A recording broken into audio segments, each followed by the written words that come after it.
Hello UPSC aspirants, और कैसे हैं आप सब। उम्मीद है आप सब अपनी पढ़ाई लिखाई बहुत अच्छे से कर रहे होंगे। जैसा कि आप सभी को पता है, जीएस पेपर 3 की जो सीरीज़ है वो लगातार चल रही है और ये पूरा कंप्लीट होगा। बस थोड़ा सा विश्वास जताइए। बस यही कहूँगा कि अगर यह सीरीज़ आपको सच में अच्छी लग रही है तो बस इतना करिए, आप इसको शेयर कर दीजिए, जिससे कुछ और भी साथी जो हैं अपने वो जुड़ सकें और थोड़ा सा मेरा भी मोटिवेशन बना रहे। बस इतनी सी रिक्वेस्ट है आपसे। अगर आप नए हैं तो चैनल को ज्वाइन कर लीजिए। विश्वास करिए, ये जो कंटेंट है इससे बेहतर कुछ भी नहीं। इतना आप अगर अच्छे से दिल से कर लेंगे तो आप ये मान के चलिए आपका जो यूपीएससी का सिलेबस है वो पूरा अच्छे से कंप्लीट हो जाएगा। लेकिन इस बात को हमेशा ध्यान रखिएगा, यूपीएससी अनप्रेडिक्टेबल है, उसको प्रेडिक्ट करना बहुत टफ है। अगर इतना ही आसान होता तो शायद बहुत इजी होता क्रैक करना, लेकिन ऐसा है नहीं। हम बस यही कर रहे हैं कि जो भी सब्जेक्ट है, जो भी यूपीएससी ने हमें सिलेबस दे रखा है उसको बहुत अच्छे से कंप्लीट करेंगे। उसके बाद जो आजकल की गतिविधियां चल रही हैं, जिसे हम करंट अफेयर कहते हैं, उसको साथ में शामिल कर लेंगे तो हमारा काम बन जाएगा। तो चलिए आज का सेशन शुरू करते हैं। बस एक बात ध्यान रखिएगा, टेलीग्राम चैनल अगर अभी तक नहीं ज्वाइन किया है तो उसको ज़रूर ज्वाइन कर लीजिए, क्योंकि इसकी पीडीएफ वगैरह सब वहीं मिलती हैं। ठीक, आज हम लोग पढ़ने वाले हैं सकल घरेलू उत्पाद। इसके पहले हमने आर्थिक विकास के बारे में बहुत अच्छे से चर्चा की थी। आज जो हम लोग ये पढ़ने वाले हैं, क्या ग्रॉस डोमेस्टिक प्रोडक्ट मतलब सकल घरेलू उत्पाद। विश्वास करिए, इस तरह से आपने कभी नहीं पढ़ा होगा किसी भी टीचर से, कभी भी नहीं। इतना मुझे उम्मीद है, क्योंकि बहुत कुछ मैंने जो नोट्स अपने बनाए हैं, बहुत क्रिप्स, बहुत ही स्टैंडर्ड अप है उनका, है ना। तो इन चीज़ों को देखेंगे, एनसीईआरटीज़ जितना भी कई डायमेंशन से मैंने चीज़ों को लिया है। तो चलिए शुरू करते हैं आज का चैप्टर, जिसका क्या नाम है, सकल घरेलू उत्पाद। यूपीएससी कई बार इस पे क्वेश्चन पूछ चुकी है और डायरेक्ट पूछती है, सीधा पूछती है। तो हमें क्या करना है, इसके बारे में बहुत अच्छे से कुछ डिटेल हमारे पास होना चाहिए, लेकिन मेंस के पर्सपेक्टिव से। प्रीलिम्स वाला मैंने लास्ट वीडियो में, याद करिए, बहुत अच्छे से समझा दिया था कि जो जीडीपी है, यहाँ से हम लोग नेशनल इनकम तक कैसे पहुँचते हैं, ये मैंने बता दिया था। तो प्लीज़ उसको ज़रूर देखिएगा, है ना। जिससे क्या होगा, जो नेशनल इनकम, राष्ट्रीय आय कैसे आई, क्या आया, कैसे एनजीपी एनएनपी जो होता है ना समस्या, वो एकदम दूर हो जाएगी आपकी। तो चलिए बात करते हैं अब आगे। What is gross domestic product.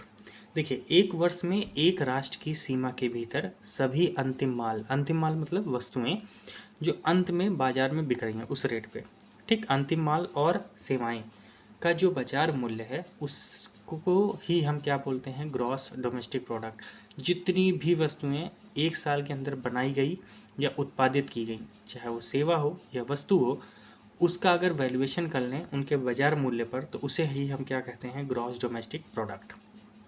ठीक है, एकदम सिंपल सी बात है। अब हम बात करते हैं इसकी गणना। देखो, एनसीईआरटी में इसकी कुल मिला के 3 गणना बताई गई है, मतलब इसको निकालने के 3 मेथड हैं। पहला मेथड है, जिसको हम कहते हैं वैल्यू एडेड मेथड, उत्पाद अथवा मूल्य वर्धित विधि। इसमें क्या होता है ना, एक वर्ष में अर्थव्यवस्था की सभी फर्मों के सकल मूल्य वर्धित का योग निकालें, तो उस समस्त परिणाम का मूल्य प्राप्त होगा, उसे जीडीपी कहेंगे। जैसे मान लेते हैं कि मुझे बिस्किट बनाना है, तो मैंने क्या किया, किसान से गेहूं खरीद के लेकर आया, उसमें मैंने बीच में बहुत सारी चीज़ें जोड़ा और बिस्किट बन गया। यही होता है ना। अंत में जब वो निकल रहा है, मतलब उसकी जो लास्ट में वैल्यू आ रही है, उससे पहले मैंने बहुत सारी चीज़ें ऐड की है, उसी को कहते हैं वैल्यू एडिशन। अब क्या होगा, उन सभी वैल्यू को ऐड करते जाइए। हर स्टेप के मैंने क्या लगाया, लेबर कितना लगाई, पूंजी कितना लगाई, ठीक है, कैपिटल मतलब जो होता है ना वो कितना लगाया, उसके बाद जो श्रम है वो कितना लगा, उसके बाद रॉ मटेरियल कितना लगा, इन सबको जोड़ लीजिए। आप ये पाएंगे अंत में कि जो भी सर्विसेज हैं वो इसी के बराबर हो जाएगी, मतलब जो जीडीपी है वो कुल इन्हीं को जोड़ लिया जाए तो पता चल जाएगा। यह एक तरीका है, लेकिन उतना बेहतर तरीका नहीं है, इसीलिए इसको हम फॉलो नहीं करते हैं, ठीक है। क्योंकि बीच बीच में कहाँ ढूंढने जाएंगे, और सरकार किसके किसके पीछे घूमेगी भाई, कि कौन कौन सा। सीधा सरकार क्या करती है, अंतिम मूल्य निकालती है, उसी पे जीडीपी कैलकुलेट करती है। लेकिन यह भी एक तरीका है, ठीक, इसीलिए हमें जानना है। मान लो यूपीएससी आपसे पूछ ली कि सकल घरेलू उत्पाद की गणना के निम्नलिखित विधियों पर चर्चा कीजिए, या उनकी विधियों निकालने की उनकी विधियों पर चर्चा कीजिए, तथा बताइए कि जीडीपी को बढ़ाने में कौन कौन से कारक शामिल होते हैं। बस मान लो यही सवाल आ गया 10 नंबर का, तो आप बता पाएँ। ठीक, चलिए कैसे निकालेंगे जी जीडीपी। कुल अंतिम मूल्य और सभी वस्तुओं सेवाओं की वैल्यू, ठीक। Final value of all goods and services, हम माइनस कर देंगे मध्यवर्ती खर्चे, जो बीच के खर्चे हुए हैं उसको हटा दीजिए, तो मुझे क्या मिल जाएगा, जीडीपी। तो ये कौन सा था हमारा वैल्यू एडिशन मेथड, ठीक। चलिए अब हम लोग बात करेंगे व्यय विधि। देखिए व्यय विधि का मतलब क्या हुआ, एक्सपेंडिचर मेथड, मतलब जो खर्चा किया जा रहा है। एक वर्ष की अवधि में सभी अंकित माल्य, अंतिम माल, माल मतलब वस्तुएं है ना, और सेवाएं के लिए किए गए कुल व्यय। अब ये मान लो मैंने जब उस बिस्कुट को बनाया बंदे में पूरा मैंने कितना खर्चा किया, किसान को कितना दिया, ठीक है, बीच में रॉ मटेरियल पे कितना लगाया, मतलब जो भी उसमें चीनी दूध और ये सब पड़ा होगा है ना, उसके बाद मैंने लेबर कितना लगाई, हर चीज़ जो भी चीज़ें हैं उस पर खर्चे जोड़ लो, है ना, टोटल शुरू से लेकर अंत तक। जैसे वो खर्चे क्या क्या होंगे, जैसे उपभोग है ना, दूसरा सकल निवेश, सरकारी खर्च, मतलब हो सकता है सब्सिडी मिली हो, उसके बाद निर्यात माइनस आयात, ये सब चीज़ें हो सकता है मैंने कुछ निर्यात या आयात पे खर्चा किया हो ना, तो ऐसा जो भी खर्चे होंगे उनको जोड़ लिया जाए, तो उसी को हम क्या बोलेंगे, उसी को बोलेंगे व्यय विधि। मतलब जितने खर्चे हैं उसको जोड़ लो, सीधी सी बात है, वो जो खर्चे होंगे वही जितना वैल्यू होगी उसी के बराबर होंगे, सीधी सी बात है। मान लो मैंने 10 रुपये का कोई प्रोडक्ट बनाया, तो 10 रुपये के प्रोडक्ट में जो इसके पहले सब खर्चा ही तो हुआ होगा, ठीक है, कंजम्पशन पे खर्चा हुआ होगा, कंजम्पशन मतलब जो भी रॉ मटेरियल वगैरह ये सब लगा, जो भी इन्वेस्टमेंट मतलब मैंने जो उस पर पूंजी लगाई वो सब चीज़ें, सरकारी वे गवर्नमेंट की अगर सब्सिडी वगैरह मिली है तो, या मैंने कुछ बाहर से मंगाया वगैरह है, ये सब चीज़ें अगर जोड़ लें तो वही तो मेरे खर्चे हैं, और अंत में उनको जोड़ लेते हैं तो वही मेरी जीडीपी मिल जाती है। ये मेथड कब से चलता था, 2015 से पहले। लेकिन समस्या क्या आती थी, देखो एग्जैक्ट बताऊं, जैसे मान लो आपके पास एक ज़मीन है और उस ज़मीन की कीमत है 5 लाख रुपए, कितना, 5 लाख। आप क्या करने हैं, उसको बेचने गए तो उसकी पता चला मार्केट वैल्यू आपको 10 लाख है, ठीक है, लेकिन 5 लाख किसके मुताबिक है, इनकम टैक्स के मुताबिक, कि उस पर टैक्स मतलब इतने मिनिमम में बिकनी ही चाहिए। तो जो दूसरा व्यक्ति होगा वो टैक्स बचाने के लिए क्या कहेगा, वो कहेगा भैया 5 लाख रुपए आप लीगल ले लो और 5 लाख रुपए आपको मैं अनदर वे में दे दूंगा, मतलब कैश वगैरह दे दूंगा, ठीक है। तो ये इससे क्या पता चलता था, जो हम खर्च कर रहे हैं उसके बारे में एग्जैक्ट नॉलेज हमें मिल नहीं पा रही थी। इस वजह से समस्या क्या हो रही थी, जो हम जीडीपी निकाल रहे थे 2015 से पहले, वो कहीं ना कहीं ऐसा था कि जो हमें एग्जैक्ट फिगर नहीं देती थी, है कि नहीं। तो सरकार कहाँ कहाँ ढूंढेगी भैया कौन कितना खर्चा किया, ये समस्या आ रही थी। इसी वजह से जब नई गवर्नमेंट आई उसने ये नियम बदल दिया। तो कौन सा नियम लाया ये हम देखेंगे। आइए अगली थर्ड विधि की बात करते हैं, तीसरी, जिसका नाम है इनकम मेथड। तो पहला कौन सा था, वैल्यू एडेड मेथड, दूसरा है एक्सपेंडिचर मेथड, और तीसरा है इनकम मेथड। इनकम मेथड मतलब एक वर्ष में देश में उत्पादन के द्वारा उत्पन्न आय के योग के बराबर का कुल योग, मतलब हम सबका प्रॉफिट निकाल लेंगे, सब कितना कितना कमा रहे हैं, ठीक है, उसके बाद उस आय का हम कितना बंटवारा कर रहे हैं। जैसे मैंने मजदूरी में कितना दिया, मैंने किराया कितना दिया, मैंने ब्याज कितना कमाया, मैंने लाभ कितना कमाया। अब भैया किसी फैक्ट्री के अंदर मजदूर भी काम कर रहा होगा ना, क्या पता फैक्ट्री जहाँ पे है उसका किराया पे कर रही हो, क्या पता वो जो लोन लिया है उस पर ब्याज दे रही हो, और जो लाभ हो रहा है, अगर कुल मिला के यही तो उसका आय होगा जो उस फैक्ट्री से सबको मिल रहा होगा, उसको जोड़ लें तब भी हम क्या पहुंच जाएंगे, इनका मतलब टोटल पहुंच जाएंगे। देखा जाएगा इन तीनों मेथड से ना हमें जीडीपी सेम मिलेगी, लेकिन समस्या है उसको निकालने की, है ना। तो यहाँ पे समस्या क्या आ रही थी, भाई कौन जाके देखेगा कितनी मजदूरी दे रहे हो, कौन जाके देगा किराया, हमें तो अंतिम वस्तुओं से मतलब है। 2015 के बाद हम इस पे आए हैं इनकम मेथड पे, लेकिन कुछ परिवर्तन के साथ। हम देखेंगे क्या परिवर्तन है। तो इनकम मेथड में हम लोग क्या करते हैं, जितना इनकम हुई उस फैक्ट्री से, उस सर्विसेज से, सबको उसको जोड़ लेंगे, तो क्या मिल जाएगी मुझे, हमारी राष्ट्रीय आय, ठीक। अगर यूपीएससी पूछता है, ठीक, कि जीडीपी के वैल्यूएशन की विधियाँ बताइए, तो ये 3 विधियाँ धूमधाम से लिखिएगा और उसके बाद बताइएगा कि क्या कैसे है। अब हम लोग बात करते हैं ना कि सरकार ने जीडीपी की गणना कैसे करना शुरू किया, 15 के पहले कैसे था, उसके बाद कैसे था। विश्वास करिए बहुत ज़बरदस्त कंटेंट है। आइए देखते हैं, ऐसे ही आपको एग्जाम में भी लिखना था। क्या ऊपर की बातें लिखनी थी, मुझे नहीं लगता, आपको लिखना ही नहीं था। जो क्वेश्चन आया था हमारा, है ना, 2021 में था या 20 में था, एक बार देख लीजिएगा, शायद 21 में था, कि जो जीडीपी है उसकी गणना 2015 पहले कैसी जाती है, उसके बाद क्या ऐसे बदलाव हैं जो किए गए। तो बदलाव क्या किए गए ये देख लेते हैं। 2015 से पहले जो आधार वर्ष था हमारा वो 2004 और 5, मतलब कितना पुराना आधार वर्ष था। आज का देखा जाए कीमत कितनी बदल गई होगी ना, बहुत ज़्यादा बदल गई है। तो इसी वजह से वो आधार वर्ष हटा दिया गया। और 2015 के बाद क्या आधार वर्ष रखा गया, 11-12। विश्वास करिए इस समय ये भी बहुत पीछे है। भारत सरकार इस समय कोशिश कर रही है कि इसको 17-18 रखा जाए या 18-19 रखा जाए। इस समय ये चर्चाएं चल रही हैं, होगा तो देखा जाएगा। अगली बात है, गणना जो होगी वो कारक लागत पे होगी, मतलब फैक्टर कॉस्ट पे होगी। कब की बात है, उसके पहले। लेकिन अब हम लोग किस पे कर रहे हैं, बाजार मूल्य पे कर रहे हैं। ठीक है, इस बात को ध्यान रखिएगा।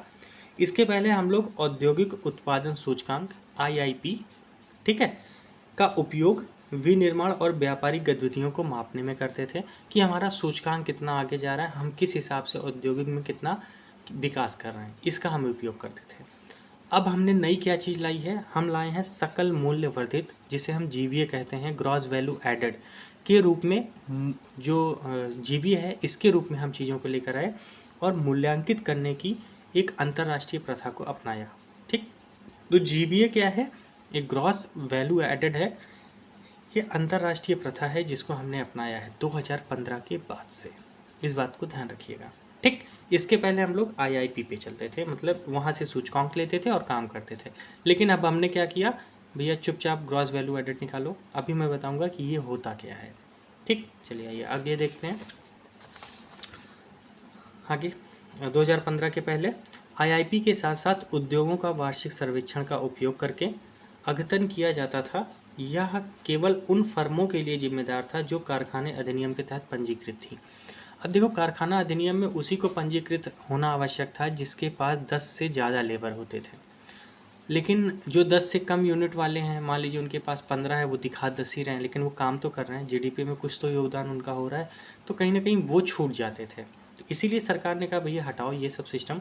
अब हम क्या करेंगे, सरकार ने MCA मतलब मिनिस्ट्री ऑफ कॉरपोरेट अफेयर्स 2021 का डेटाबेस अपनाया है, जो फर्मों और कंपनियों के इलेक्ट्रॉनिक रूप से अपने वित्तीय परिणाम को दर्ज कराने की अनुमति देगा। जैसे बहुत सारे जानते हैं, कोई भी संस्था होगी वो काम करेगी तो उसका GST रजिस्ट्रेशन होना ज़रूरी है। ठीक, तो वहाँ से हम चुपचाप ले लेंगे डेटाबेस और उसको क्या करेंगे, ऐड ऑन कर लेंगे कि उतना उसका क्या हम चल रहा है। इसके पहले कारखाना अधिनियम होना ज़रूरी था। अब देखिए कितना बड़ा परिवर्तन है, कितनी सारी फर्में जुड़ गई हमारी GDP में, इसीलिए तो हमारी GDP इतनी हाई हो गई है ना। इसके पहले क्यों नहीं था, रीज़न क्या था, बहुत सारी चीज़ें छूट जा रही थी। नया क्या आया, 2021 का डेटाबेस उठाया, हमने कहा भैया जो छोटी फर्में हैं वो भी तो GST के अंदर होंगी, उनको भी ले लो, क्योंकि वो भी तो काम कर रही हैं। भले कारखाना अधिनियम में 10 से 12, 10 के ऊपर वाले जो आते हैं वो तो आते हैं, लेकिन उससे कम वाले को भी ले लो, शामिल कर लो, क्या दिक्कत है, उनको लेना ज़रूरी है, तभी तो एग्जैक्ट GDP का पता चलेगा। ठीक है, आइए मैं आपको बताता हूँ व्हाट इज़ GVA। देखिए यहीं बताऊँगा, इसको लिख लीजिएगा। आइए देखते हैं। देखिए सबसे पहले अगर GVA की बात करूँ तो GVA होता क्या है, यहीं लिख देता हूँ। ठीक है, और एक चीज़ मैंने देखा है कि ये जो बटर फ्लो है ना, फर्स्ट टाइम रुकती ज़रूर है। ठीक है, आइए देखते हैं। तो GVA होता क्या है, देखते हैं। GVA इक्वल टू, तो इसके अंदर क्या क्या होगा, सबसे पहले होगा GDP तो आएगा ही, जो GDP हम निकालते हैं ना वो आएगा, और वो इनकम मेथड से। ठीक है, अब इनकम मेथड चल रहा है, हमने वो निकाल लिया। इसमें हम ऐड कर लेंगे सब्सिडी, जो भी सरकार दे रही है। ठीक है, अब हमने सब्सिडी ऐड कर लिया, उसके बाद इसमें से माइनस कर देंगे टैक्सेस। क्या माइनस कर देंगे, टैक्सेस। तो हमें क्या मिल जाएगा, GVA मिल जाएगा। इतनी बात समझ में आ रही है। ठीक है, अब जो GDP निकालते थे वो क्या करते थे हम लोग, सब्सिडी ऐड कर लेंगे और टैक्स माइनस कर देंगे GDP में, तो हमें क्या मिल जाता था, GVA मिल जाता है। ठीक है, तो हम लोग क्या करते थे, अब GDP कैसे निकालेंगे, GDP, तो GVA ले लेते थे हम लोग, जो GVA था वो ले लिया। इसमें हम लोग net indirect taxes, net indirect tax मतलब अप्रत्यक्ष कर, जैसे GST है ना वो अप्रत्यक्ष है, हमें दिखती नहीं है लेकिन हम पे कर देते हैं। जैसे आपने कुछ बिस्किट का पैकेट लिया तो उस पर GST लगी है, ठीक, उसको हम जोड़ लेते थे और माइनस क्या कर देंगे, सब्सिडी। अब देखिए यहाँ पे सब्सिडी माइनस कर दी गई, तो हमें क्या मिल जाता था, हमारा GDP मिल जाता है। ये आप लिख लीजिएगा कि अब जो हम फॉलो कर रहे हैं वो GDP का क्या नियम है, हम GVA निकालते हैं, और GVA कैसे निकलता है, GDP में सब्सिडी प्लस करते हैं और टैक्स माइनस करते हैं। कौन सा टैक्स, जैसे एक्साइज ड्यूटी है, कस्टम ड्यूटी है, ये सब। लेकिन जब बाद में करेंगे तो जो इनडायरेक्ट टैक्सेस लगे थे वो जोड़ लिया जाएगा जीडीपी निकालते समय, और सब्सिडी माइनस कर देंगे। एग्जैक्टली एक बार जोड़ा गया, घटाया गया, जीवीए निकाला गया, फिर अंत में लगा कि ये सब्सिडी सही नहीं, इसको हटा दो, तो हमने उसको हटा दिया। तो जीडीपी, ये दोहरा तरीका हमने अपनाया है।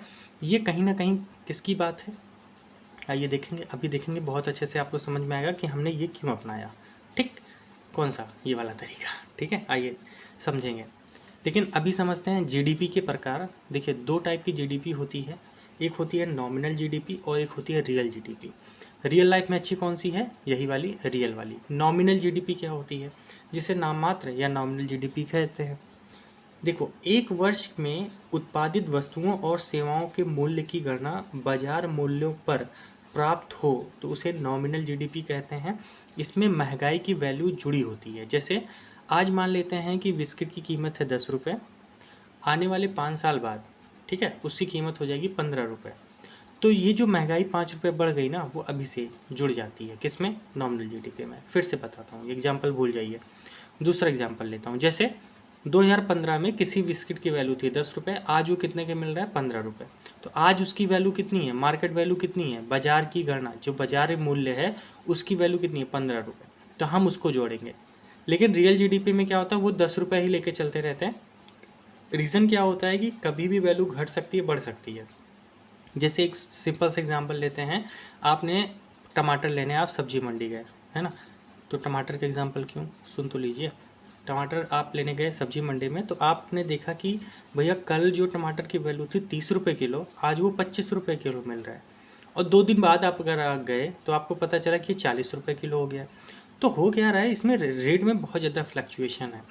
यही फ्लक्चुएशन नॉमिनल जीडीपी को ख़राब बना देता है, क्योंकि बाज़ार की गणना होती है और बाज़ार का मूल्य लगातार बदलता रहता है, क्योंकि महंगाई की वैल्यू भी जुड़ी है।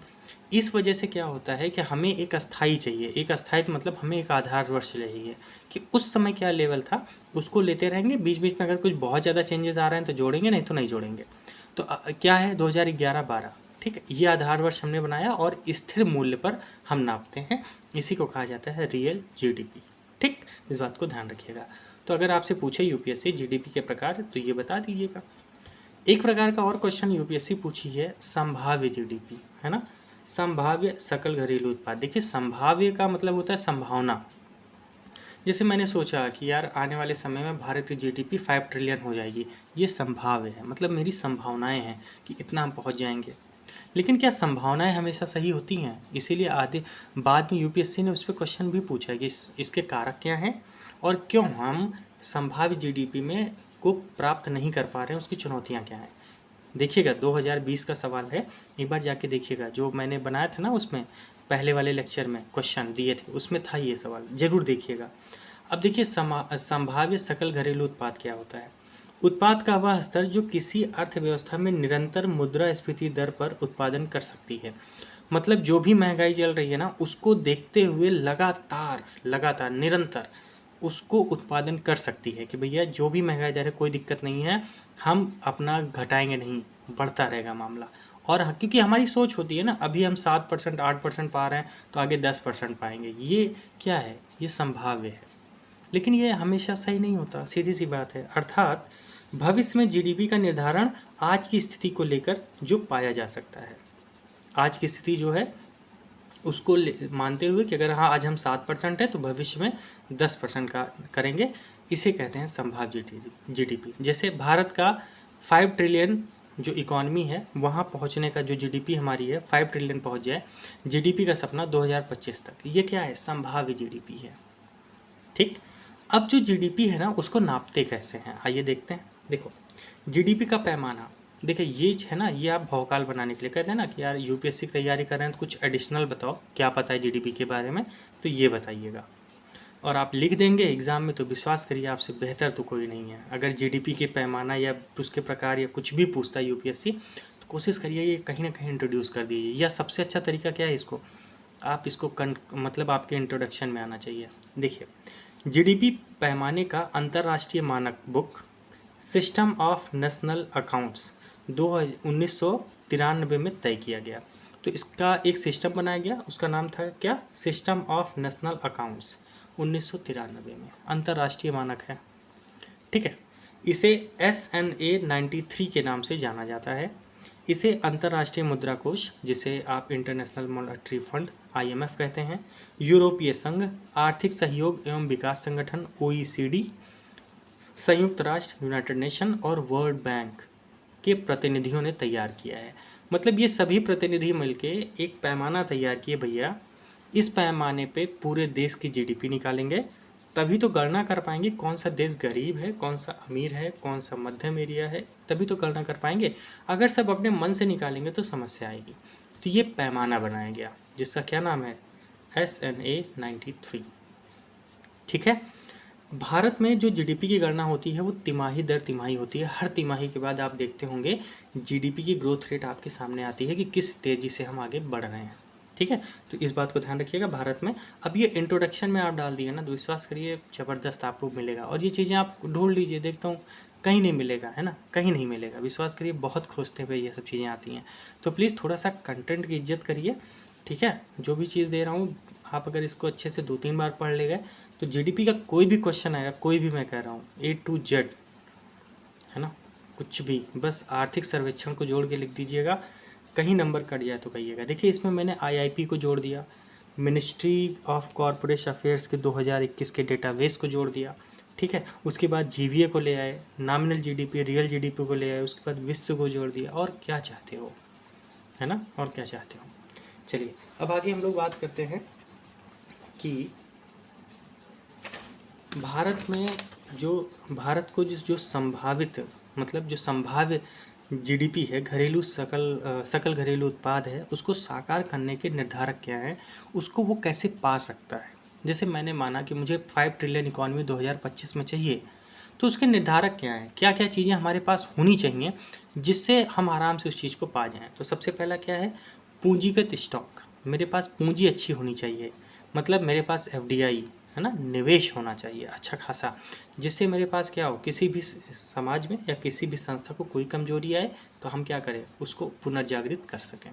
अगला, जनसांख्यिकीय कारक, जैसे सांख्यिकीय लाभांश, जैसे इसमें भारत का बहुत अच्छा है, 65% के आसपास है जो हमारी कार्यशील जनसंख्या है ना, तो ये भी तो बहुत बड़ा मुद्दा होगा। अगला, श्रम दक्षता, क्या जो सांख्यिकीय लाभांश है वो इतनी दक्ष है कि कुछ बेहतर कर पाए, क्या मानव पूंजी कन्वर्ट हो पा रही है, यही तो है ना श्रम दक्षता। याद कीजिए, पहले ही आर्थिक विकास में हमने बहुत अच्छे से डिस्कस किया है। तो ये जो श्रम दक्षता है ये कब आएगी, ये तभी आएगी जब हमारा जनसांख्यिकीय लाभांश जो होगा उसको हम बेहतर निवेश और बेहतर शिक्षा और बेहतर स्वास्थ्य दे पाएंगे। ठीक, तभी तो हमारे जो संभावित जो हमने मान के रखा है कि GDP इतनी होनी चाहिए वो प्राप्त कर पाएंगे भाई, सीधी सी बात है। अच्छा, ये भी क्वेश्चन इतना आसान लग रहा होगा कि नहीं आपको, लग रहा है, बिल्कुल। क्यों, क्योंकि हमने अभी तक इस तरह पढ़ा ही नहीं, तो एग्जैक्टली वो चीज़ें टफ लगती हैं। आगे, बेरोजगारी की गैर त्वरित मुद्रास्फीति दर, मतलब बेरोजगारी है और गैर त्वरित है, मतलब कब बदल जाए, कब गिर जाए, कब हो जाए, स्थिरता नहीं है। अगर ऐसा होगा तब भी तो समस्या होगी, इसीलिए बेरोजगारी का गैर त्वरित, मतलब उसमें चेंजेस नहीं होने चाहिए मुद्रास्फीति दर के कारण, ध्यान रखिएगा। अगला, संभावित श्रम शक्ति, जो मेरी श्रम शक्ति है उसके बारे में मुझे पता हो कि आने वाले 5 साल में मेरी संभावित श्रम शक्ति बढ़ जाएगी, और श्रम दक्षता के साथ अगर पता चला आने वाले समय में जो हमारा जनसांख्यिकीय लाभांश है, मतलब जो कार्यशील पूंजी है वो कम हो जाएगी, तब समस्या आएगी कि नहीं आएगी, तब आप कहाँ संभावित अपने सकल घरेलू उत्पाद को प्राप्त कर पाएंगे, नहीं कर पाएंगे, सीधी सी बात है। चलिए अब हम लोग आगे बात करते हैं, इसको रोकने वाले भी तो कुछ लोग होंगे, है ना, रोक भी तो सकते हैं। ऐसी कोई समस्या आ जाए जो रुक जाए, जैसे पहला ही है वैश्विक वित्तीय संकट, आप लिख दीजिएगा कोविड-19, जैसे हाल में हमने देखा। तो कोविड-19 क्या कर रहा है, जो हमारी संभावित सकल घरेलू उत्पाद है उसको रोक रहा है। ठीक, UPSC ने इसी पे सवाल पूछा था, विश्वास करिए, तो आप इसको लिखे होते वहाँ पे। आगे, पूंजीगत स्टॉक में गिरावट। ठीक, जो ये स्टॉक है, पता चला FDI आना बंद हो गई, या जो हमारे पास पैसा है, हम इतने पैसे वाले हैं ही नहीं अब कि हम बिजनेस में लगा पाएँ। ठीक, तब भी दिक्कत आ जाएगी, जो हमने सोचा था वो नहीं हो पाएगा। डिस्पोजल आय में गिरावट, डिस्पोजल आय मतलब क्या होती है, जैसे मान लो मैं महीने के 50,000 कमाता हूँ, तो मेरी साल भर की जो इनकम हो गई वो 9 लाख रुपए हो गई। कितनी हो गई, 9 लाख रुपए साल भर की। उस पे जो मैं टैक्स दे देता हूँ ना, उस टैक्स को हटा दो, जो बचा वो मेरी डिस्पोजल आय है। टैक्स हटाने के बाद जो मैं कमाया है ना, वो मेरी डिस्पोजल आय। अगर उसमें गिरावट हो गई तब, अगर उसमें गिरावट हो गई तो मैं टैक्स कम पे करूँगा, नंबर एक। और जब मैं टैक्स कम पे करूँगा तो मेरा जो भागीदारी है इस देश को आगे बढ़ाने में वो कम हो जाएगी, तो मेरी जीडीपी तो कम हो जाएगी, क्योंकि भाई सीधी सी बात है, उसी पे तो डिपेंडेंट है। क्योंकि जो याद करिए इनकम मेथड में जो मुझे आय मिलती है मजदूरी से, जो भी मजदूरी मतलब वहाँ वर्कर जो भी लोग काम कर रहे हैं, है ना, तो वहाँ डिस्पोजल आय गिरी तो क्या हो जाएगा, संभावित जो मेरी जीडीपी है वो भी कम हो जाएगी। अगला निश्चित निवेश है, मतलब निवेश नहीं बढ़ रहा है, मुझे पता है यार बहुत इतना ही आना है, इससे ज़्यादा नहीं। तो जब आप भी किसी चीज़ से बन जाते हैं, जैसे आपको पता चले कि इस महीने मुझे बस 1000 रुपये पॉकेट मनी मिलनी है, तो आप उसी में किसी तरह काम चलाने के बारे में सोचेंगे क्या, कुछ नया करने के बारे में सोचेंगे, नहीं सोचेंगे। रीज़न क्या है, आपके पास है ही नहीं। निवेश, ध्यान रखिएगा। अगली बात करते हैं उत्पादकता में गिरावट। जो हम पहले उत्पादन कर रहे थे अब उसमें लगातार गिरावट आ रही है, तभी मेरी संभावित जो जीडीपी है मैं उसको प्राप्त नहीं कर पाऊंगा। तो इस बात को ध्यान रखना है, जो संभावित जीडीपी है, पोटेंशियल जो मेरा है, उस पोटेंशियल को हम नहीं पा पाएंगे सिर्फ इन कारणों की वजह से। यहाँ तक कोई समस्या? चलिए, तो कर क्या सकते हैं भाई, कुछ तो कर सकते होंगे, क्या कर सकते हैं आइए देखते हैं। तो मैं क्या कर सकता हूँ, नंबर एक, भारत पूंजी निर्माण के उच्च स्तर के साथ संभावित उत्पादन में तेजी ला सकता है। सीधी सी बात, हमें क्या करना पड़ेगा, पूंजीगत स्टॉक को बनाना पड़ेगा, हमें पूंजी का निर्माण करना ही पड़ेगा, नहीं तभी हम क्या कर पाएंगे, उच्च स्तर के संभावित उत्पादन में तेजी ला पाएंगे, तभी होगा, नहीं तो पॉसिबल ही नहीं है कि हम क्या कर पाएंगे, जो हमारा संभावित जीडीपी है उसकी तरफ आगे बढ़ पाएंगे, मुश्किल है। अगली बात है, अधिक पूंजी वाले स्थानों से अतिरिक्त पूंजी को कम कर पूंजीकृत मतलब पूंजीकृत संस्थानों में को क्या करना है, पुनर्वितरित करना है। जैसे मान लीजिए कोई सेक्टर है जो बहुत ज़्यादा ग्रो किया है ना, और लगातार सरकार वहाँ पे ध्यान दे रही है और बैंक उन्हीं को लोन दे रहा है, तो हमें क्या करना होगा, वहाँ से पूंजी हटानी होगी, जो कम पूंजीकृत वाले संस्थान हैं उनको पुनर्वितरित करना होगा। जैसे भूमि सुधार, याद करिए, जिनके पास ज़्यादा भूमि थी उनसे हटा के जिनके पास भूमि नहीं उनको दिया। यही चीज़ यहाँ भी करनी पड़ेगी, जिस सेक्टर में बहुत ज़्यादा पैसा दे रखे हैं, बहुत ज़्यादा लग चुका है, वहाँ से अतिरिक्त पूंजी को निकालिए और जहाँ कम पूंजीकृत संस्थान है उनको पुनर्वितरित कीजिए, उनको दीजिए, तभी तो क्या होगा, समावेशी विकास आएगा। याद करिए, जब समावेशी विकास पढ़ेंगे आपको और मज़ा आने वाला है, ठीक है। चलिए अगली बात करते हैं, निवेश बढ़ा के, सीधी सी बात है, जितना ज़्यादा एफडीआई आएगी उतना पूंजी बढ़ेगी, उतना पूंजी बढ़ेगी उतना रोजगार बढ़ेगा, मांग बढ़ेगी, ये सब चीज़ें होंगी। अरे एक चीज़ तो भूल ही गए, मांग में कमी तब भी तो रोक देगा, है ना, ध्यान रखिएगा। चलिए आगे बात करते हैं, अगला निवेश बढ़ा के, उसके बाद है बेरोजगारी नियंत्रण तथा मांग में वृद्धि करके। जितना ज़्यादा मांग होगी उतना क्या होगा, जो हमारे रोकने वाले कारक हैं वो कम हो जाएंगे। मांग में कमी एक बहुत बड़ी थी ना। अब ये बताइए, इन्हीं पॉइंट को आप उल्टा लिख दीजिए, क्या हो जाएगा, आप वो कर सकते हैं। बस यहाँ क्या करना है, कुछ इंपॉर्टेंट जो करंट अफेयर के मुद्दे हैं या जो भी आर्थिक सर्वेक्षण है वहाँ से अगर कुछ पॉइंट मिल जाए कि जीडीपी को बढ़ाने के क्या कारण है ना, वो सब लिखना है हमें, ठीक है। तो मैं कोशिश कर रहा हूँ 2021 का जो मैंने नोट्स बनाए थे, सोच रहा हूँ एक दिन वो सेशन ले लेता हूँ, थोड़ा लंबा सेशन होगा, 2-3 दिन का सेशन होगा, तो सोच रहा हूँ एक बार आर्थिक सर्वेक्षण वो ख़त्म कर दें, 2022 का जो आएगा उसको एक बार पढ़ा देंगे, तो आपका जो ये प्रॉब्लम है वो ख़त्म हो जाएगी, ठीक है। लेकिन थोड़ा सा वेट करिएगा। चलिए अब एक इम्पॉर्टेंट बात, अगर कभी भी जीडीपी पे क्वेश्चन आए तो कोशिश करिएगा ये चार्ट बना दीजिएगा, ठीक है।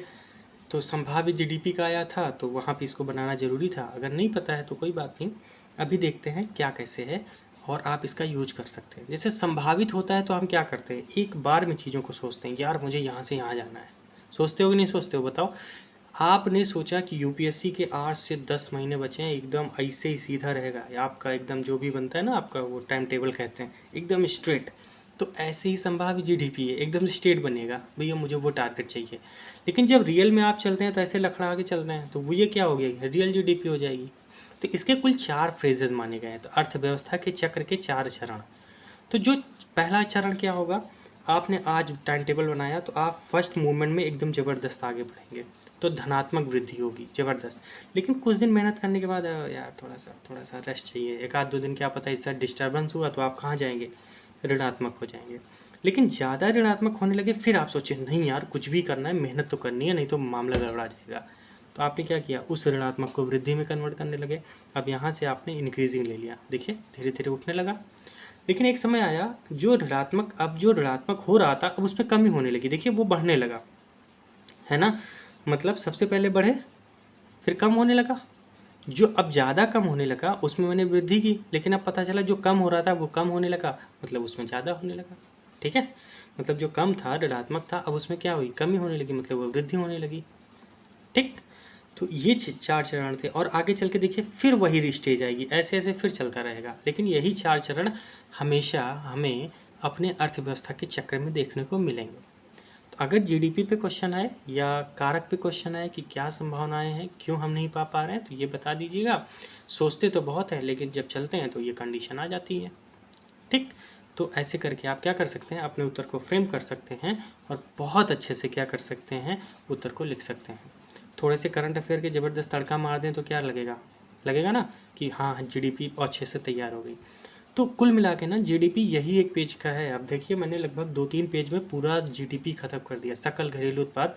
विश्वास करिए कुछ भी जीडीपी पे यूपीएससी पूछेगा आपको लिखना यही में से है, इससे ज़्यादा मत पढ़िएगा, कोई ज़रूरत नहीं है, सब इधर उधर की बातें होती हैं, बार बार क्वेश्चन वही आता है, बस टॉपिक चेंज होता है। इसी में से आपको लेके करंट अफेयर के तड़के के साथ उत्तर लिखना है, बहुत ज़्यादा भागना नहीं है। अपने आप को रोकिए, शांत कीजिए और पढ़ाई कीजिए। अगले सेशन में फिर से मिलेंगे, तब तक आप सभी का बहुत बहुत धन्यवाद। बस एक ही रिक्वेस्ट है, चैनल को सब्सक्राइब कर लीजिए और लोगों के साथ शेयर कर दीजिए, थोड़ा यार मेरा भी मोटिवेशन बना रहे। चलिए, all the best to all of you.